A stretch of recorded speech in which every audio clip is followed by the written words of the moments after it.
Hi friends, welcome to my channel number one education art. आज वीडियो आपण मानक स्वागत जनावि। तो आज वीडियो बहुत इंटरेस्टिंग हम कहीं आज पर्यंत जहाँ भी तुम पढ़ीच सब ऐकिक धारा हिसाब से पढ़ी एवं गोटे नुआ कनसेप्ट तुम नहीं जोटा कि अनुपात और समानुपात। गवर्नमेंट यही चैप्टर टी बहुत भावी चिंतिक देखा गले षष्ठ श्रेणी तुम कनसेप्ट को आरंभ करके दशम श्रेणी पर्यंत रखी। तो यही वर्षटी हूँ तुम फाउंडेशन कहले चले अनुपात और समानुपात शिखिबार।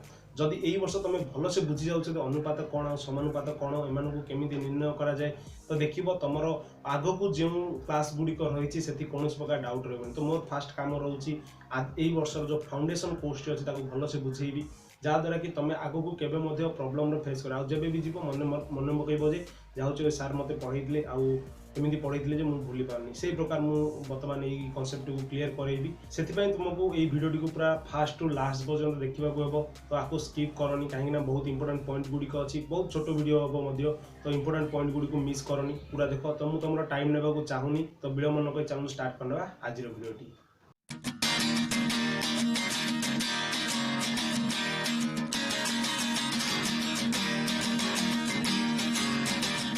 तो ये कहीदे समानुपात जाना पूर्व प्रथम आपको अनुपात जानवा हम कहीं अनुपात को धरिक ही समानुपात रही।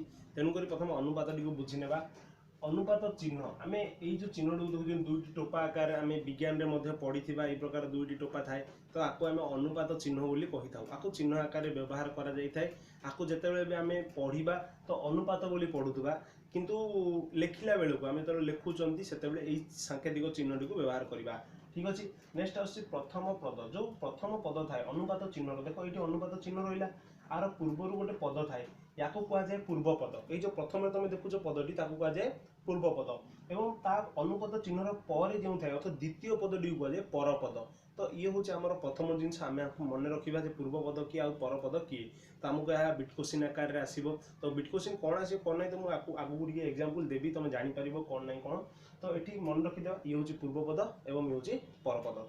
नेक्स्ट अच्छे यह दुईटी संख्या को नहीं गठित अर्थात जितेबले भी ये तैयारी हम दुईटी संख्या को लेकिन तैयारी हम। तो एग्जांपल दूसरी 5 अनुपात 7 कहीपर कि 18 अनुपात 23 यही प्रकार ये देखिपे दुईटी लेखाएं संख्या रही। ये हूँ गोटे संख्या ये हूँ गोटे संख्या ये दुईटी लेखाएं संख्या को लेकिन ये गठित होती।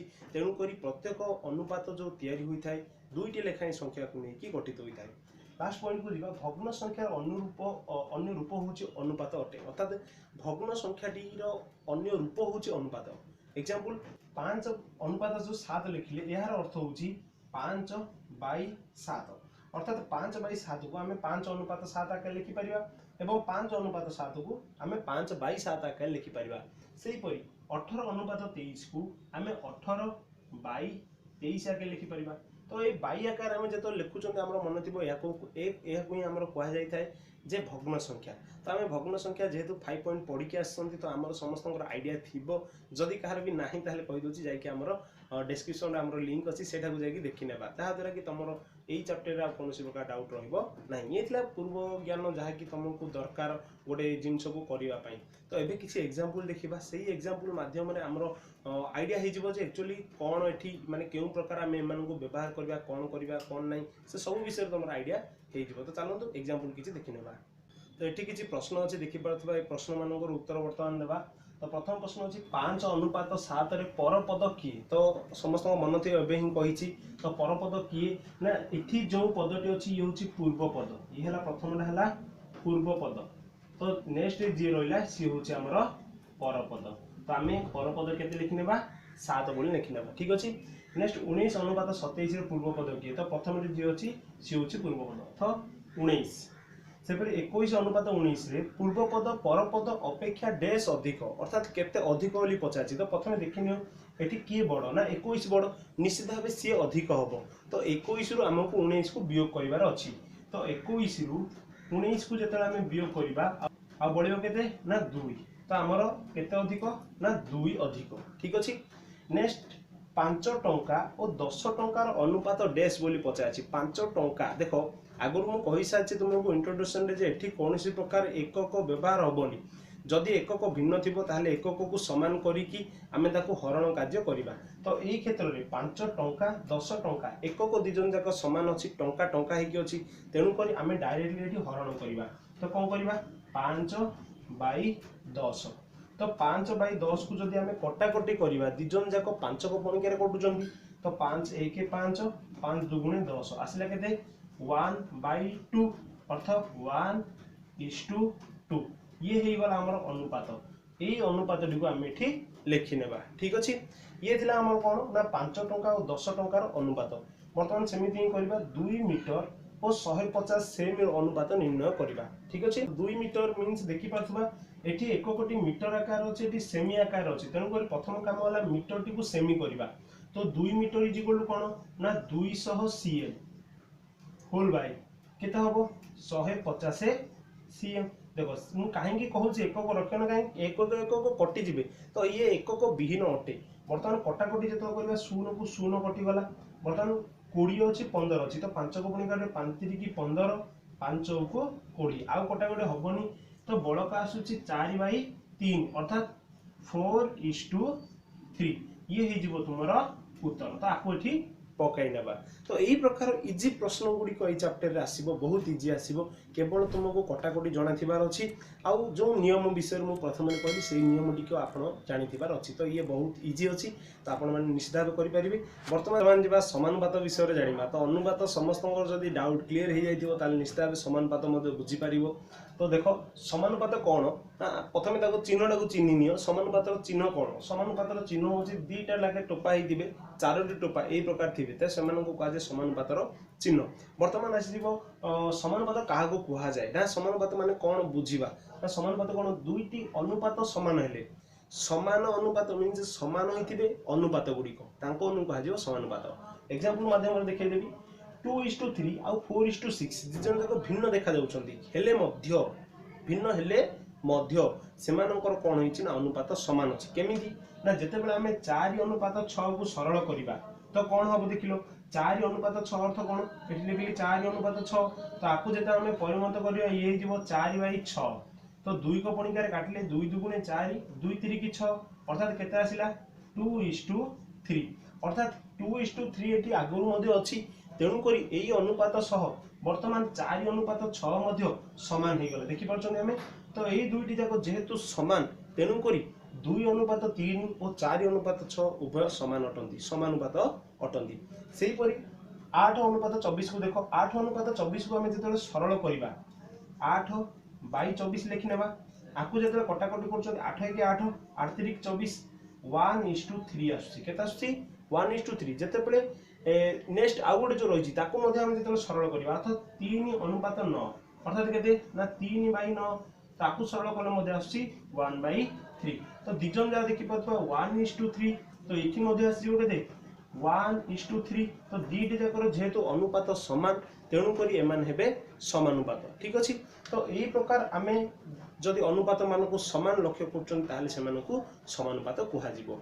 तो आ विषय आउरी किछि जिनिस अछि, आउ किछि तथ्य रहिछि, बहुत इंटरेस्टिंग तथ्य रहिछि जहा द्वारा कि तमे बिट क्वेश्चन गुडी को सहज रे करि परिबो। से विषय आमे वर्तमान जाननेबा। तो चलो देखिबा आउ कोन तथ्य रहिछि। समानुपात हिसाब रे जेतला आमे संख्या मानको लेखि नेबा सेतले केमिति लेखा जिवो ना प्रथम पद अनुपात द्वितीय पद समानुपात चिन्हटी एठी रहिबो तुमरो समानुपात चिन्ह, तापर आसीबो तृतीय पद एवं चतुर्थ पद।